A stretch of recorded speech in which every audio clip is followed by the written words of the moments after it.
So, hi everyone. So, today we are going to see the Unit 6 Commercial Law previous year question paper discussion. So, let's go to the first question. So, which one of the following is not one of the modes of termination of an agency? So, insolvency of a principal or agent's death, general lien, and revocation. So இதில் எந்த மெத்தடில் ஒரு agency டெர்மினேஷனுக்கு வரும் அப்படின்னு சொல்லி கேட்டிருக்காங்க. So இதுக்கான answer யாராச்சும் கெஸ் பண்ணுங்க. ஸோ உங்கள் ஆன்சர் தெரிஞ்சதுன்னா you can comment.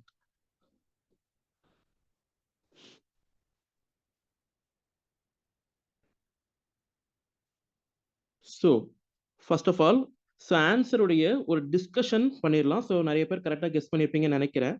So general lien can be used only against a pending payment and not the termination of an agency.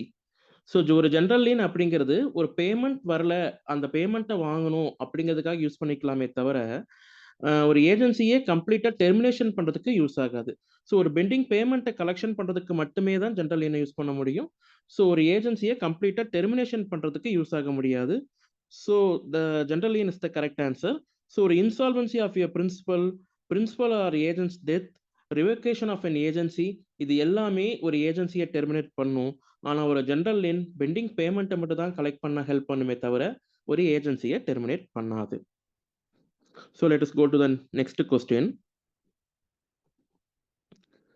Dash has to provide by making regulations for any class or class of companies which may file a shelf prospectus with the register at the stage of the first offer of the securities. So ரொம்ப simple question, ரொம்ப காம்ப்ளெக்ஸாக இருந்தாலும் கேட்குற concept ஒரே concept தான். Prospectus சம்மந்தப்பட்ட regulations, shelf prospectus அல்லது prospectus சம்மந்தப்பட்ட ரெகுலேஷனை யார் ஹேண்டில் பண்ணுவாங்க அப்படின்னு சொல்லி கேட்டிருக்காங்க. ஸோ இதுக்கு கொடுத்துருக்கிற option NCLT, SEBI, IBBI, director of a company. So இது யார் ரெகுலேஷன் பண்ணுவாங்க அப்படிங்கிறதான் question.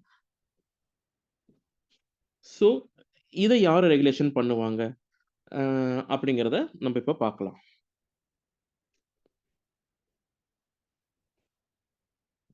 So SEBI.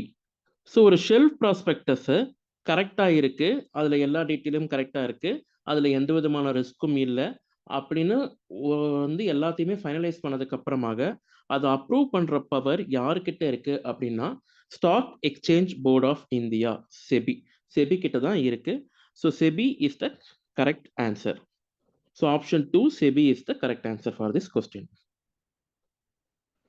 So let us go to the next question. See, every partner of a partnership firm is liable for all the acts of the firm done while he is a partner. This doctrine is called as. So என்ன கேட்குறாங்க அப்படின்னா, ஒரு partner ஒரு ஃபிம்முக்கு partner அப்படின்னு அவன் சொல்லும் பொழுது அவன் செய்கிற எல்லா வேலைகளுக்குமே அவன் ரெஸ்பான்சிபிள் எடுத்துக்கணும். அவன் அதுக்கான லையபிள் தான். அவன் வந்து ஒரு பார்ட்னராக இருந்து பார்ட்னர்னு சொல்லும் பொழுது அவன் செய்கிற எல்லா வேலைக்குமே அவன் தான் ரெஸ்பான்சிபிள். இந்த டாக்டரின் என்ன டாக்டரின் அப்படின்னு சொல்லி கேட்குறாங்க.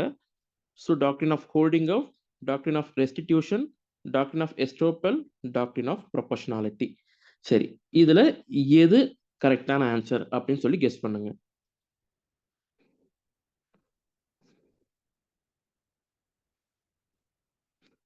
ஸோ த கரெக்டான ஆன்சர் என்ன அப்படின்னு தெரிஞ்சுக்கிறதுக்கு முன்னாடி அதை பற்றி ஒரு எக்ஸ்பிளனேஷன் சொல்லிடுறேன்.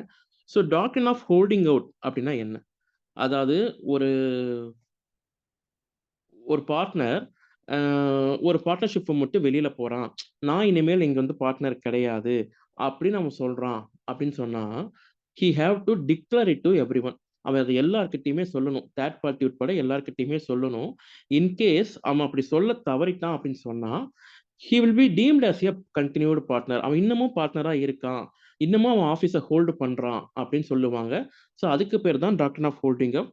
ஸோ ஹோல்டிங் அவுட்ல இருக்கக்கூடிய ஒரு பார்ட்னர், அதாவது பார்ட்னர்ஷிப் விட்டு வெளியில வந்தும் கூட நான் வெளியில வந்துட்டேங்கிறத டிக்ளேர் பண்ணாம தொடர்ந்து அந்த ஆஃபீஸை ஹோல்ட் பண்ணக்கூடிய அந்த பார்ட்னர் அவன் ரிட்டையர்ட் ஆனதுக்கு அப்புறமும் கூட, டெர்மினேட் ஆனதுக்கு அப்புறமும் கூட அவன் செய்யக்கூடிய எல்லா ஆக்டிவிட்டீஸ்க்குமே அங்க ரெஸ்பான்சிபிலிட்டி எடுத்துக்கணும்.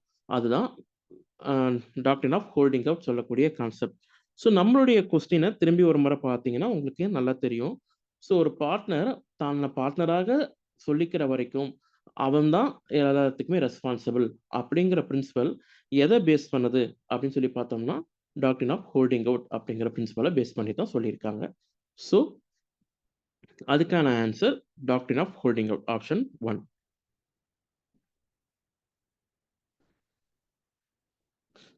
Okay, which one of the following is incorrect? So an agreement not enforceable by law is said to be voidable. An agreement enforceable by law is a contract. Every promise and every set of promise forming the consideration for each other is an agreement. An agreement not enforceable by law is said to be void. சரி, இதுல எது option அப்படின்னு கேட்குறாங்க. So ஜென்ரலா பார்த்தோம்னா இதுல option 1ம் 4ம் direct கான்ட்ரடிக்ஷனாக இருக்கு. இதை நீங்க வந்து நோட் பண்ணலாம். An agreement not enforceable by law is voidable. An agreement not enforceable by law is void. So இது ரெண்டுல ஏதோ ஒன்று தான் சரியா இருக்கும். ஸோ இந்த வகையிலேயே நம்ம 2 ஆப்ஷனை ஃபில்டர் பண்ணிடலாம். ஸோ இந்த 2 ஆப்ஷன்ல தான் ஏதாவது ஒன்று ஆப்ஷனாக இருக்கணும். ஸோ அந்த ஆப்ஷன் எது அப்படின்னு சொல்லி நீங்க கண்டுபிடிங்க.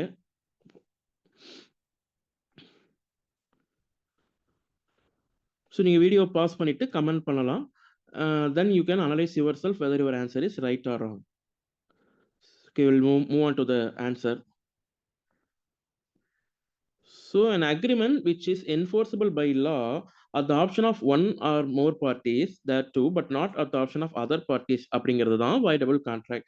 So not enforceable by law அப்படிங்கிறது voidable contract கிடையாது. அதே நேரத்தில் void contract அப்படிங்கிறது தான் when it is not enforceable by law அப்படிங்கிறது void contract தான் குறிக்கும்.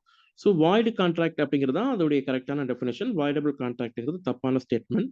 So option 1, an agreement not enforceable by law is said to be voidable.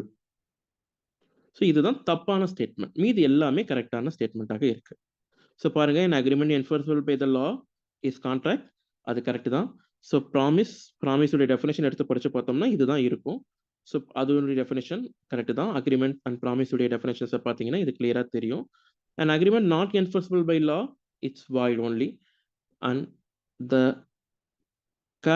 incorrect option is option 1. So incorrect statement எதுனா option 1 தான்.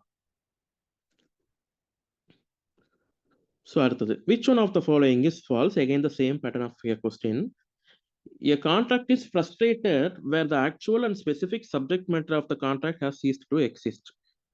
So ஒரு subject matter destroy ஆயிடுச்சுன்னா அந்த contract எண்டுக்கு வந்துடும் அப்படின்னு சொல்றாங்க.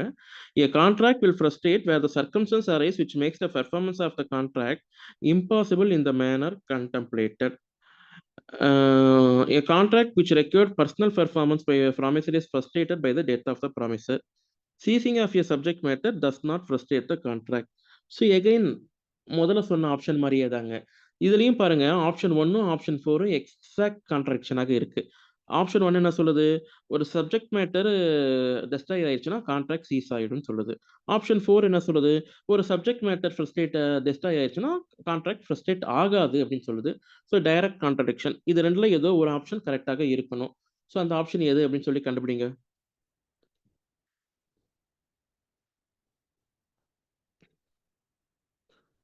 ஸோ அதோட explanation, when the parties make a contract for a particular subject matter, the contract is discharged if the subject matter is destroyed without the fault of the promisor or promisee.